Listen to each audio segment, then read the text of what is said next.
Alright, for this section we're going to run through how to make use of a feature that we had in the version 2 multi-gauges as well as the version 2.5, which we call the wideband lean out warning.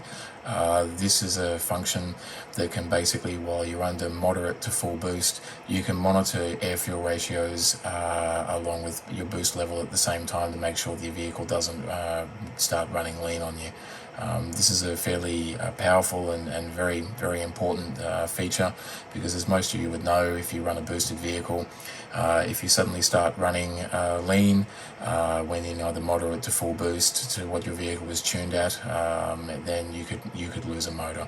So basically this warning can be set up so that if your vehicle ever starts to run lean under certain boost conditions, the multi-gauge can alert you quite quickly. So the first thing to do is to go into a couple of settings that need to be set up for this warning to function. Switch down to set on the hand controller, press and hold the record button to enter the system setup menu. Navigate down to the wideband lean out settings. The first one we've got will be the air fuel boost limit. Now what this setting means or does is the warning will only be functional above this set PSI level. So if your full boost is 15 PSI or so, it's possibly safe to be setting it around 10 PSI, because at 10 PSI to 15 PSI you should be running a fairly similar air fuel ratio. So for this demonstration we're going to be setting it up at 10 PSI, so the wideband lean out warning will be only functional when the vehicle is in a boost state of 10 PSI or above. The next setting is the time delay before the warning can be active. So if for any reason, changing gears for example, the vehicle goes beyond the air fuel ratio warning level itself, which we'll show you in a second, there's a time delay before the gauge will actually alert you, and this is just to eliminate false triggers of the warning. So we've got it set up at 4 seconds at the moment, which is probably a little bit of a long duration. We're going to put it down to 2 seconds. So these are the first two settings that you would like to set up, and once you've done that we need to set the actual air fuel ratio warning level itself. So switch back to play to exit the menu, push it back down to set again. We're going to be going to the warning setup menu now. As you can see on the screen, we've got currently a boost state of -2 PSI, so we're in vacuum at this point, and an air fuel ratio of around 14. For this demonstration, just ignore the fact we're running about 14. It should be a little bit lower than that, but this is just how we've had to set it up. Okay, so now what we do is navigate down to air fuel ratio. Now at the moment we've got this set at 12, so if you've got a boosted vehicle, it really depends, but most vehicles, if you're running 10 PSI, 15 PSI, you're probably going to want to be tuned around 11.5. Some can run a little bit higher, but for this demonstration we're just going to say the vehicle we're running is 15 PSI full boost, and it's been tuned to 11.5 air fuel ratio. So if at any point between 10 to 15 PSI the vehicle starts to run 12s or above, the gauge is going to alert you. So once you've actually set this, you can go back, and now we'll just give you a demonstration of how this actually works. Now you can see at the moment we're in vacuum on the vehicle, and basically now we're going to apply boost. We're now running 13 pounds of boost, and it was still an air fuel ratio of 14. As you can see, the air fuel ratio has now thrown a warning.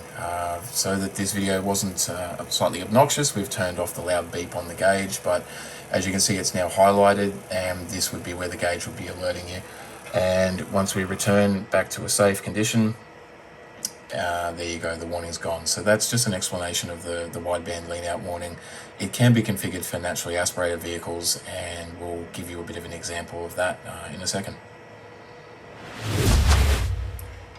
Now for naturally aspirated vehicles, because they don't run positive pressure, the settings are slightly different. So again, switch down to set, press and hold the record button. We're going to navigate down to our air fuel ratio boost level. Here we go. So we're going to need to make this actually be, excuse me, wrong way, press record,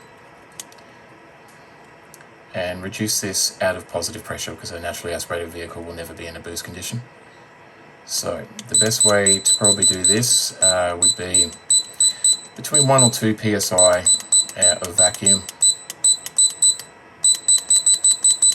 For this, we're just going to set it at 1, but between minus 1 to minus 2 psi is when you're probably going to be at your full richest condition and where you're going to be monitoring. So what we'll do is, once we've set that, now we need to go to warning setup. Now, naturally, aspirated vehicles do run leaner than boosted vehicles, so let's just say your vehicle has been tuned to run wide open throttle at 13 AFR. Anything above that, you want to be alerted. So we will change this to 13.5. Overshot that slightly. Okay, so now that's been set. Again, as you can see now, we're in vacuum, around 14 so AFR. We go to wide open throttle. As you can see, we're well above our 13.5 warning, and again, a warning has been triggered.